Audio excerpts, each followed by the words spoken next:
All right, if you are doing a road trip and you need some packing tips, hopefully this can help you out. I'm no expert, but we basically have suitcases, one for each kid. We've got an inflatable kayak in here with oars.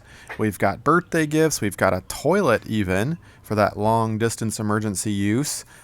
We've got sleeping bags. We've got the iPad up there within walking room. So we are fully packed. And here is kind of how I did it. I've got one of my minivan seats in the very back up. So two of them are folded down. And I'm using bungee cords.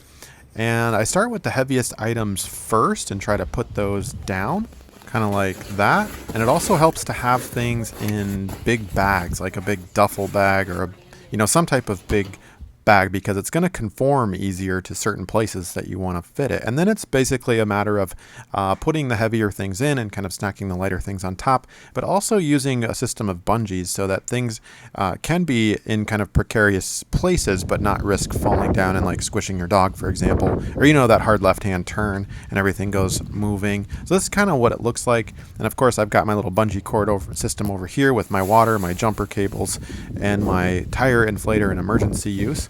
But backpacks can kind of go underneath. So get yourself a system of these bungee cords, right? A set of these. And I'll put links in the description below for pretty much everything you see in this video that will help you with packing, right?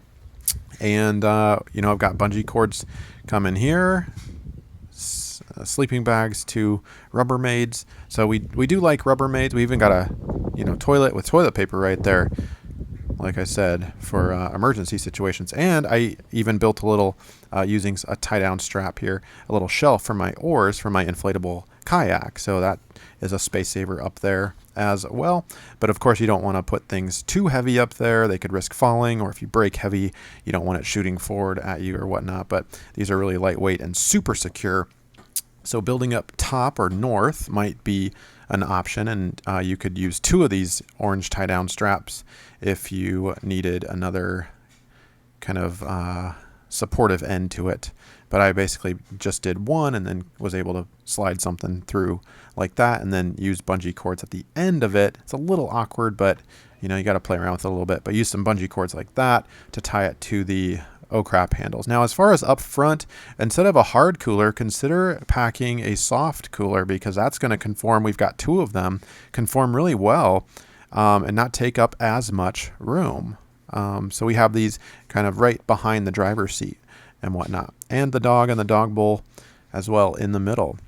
Obviously, you're going to have a different vehicle, different layout, but hopefully those tips can kind of help you pack a little cleaner and a little better when it comes time to take that road trip. So good luck and drive safely. Thanks so much for being with me.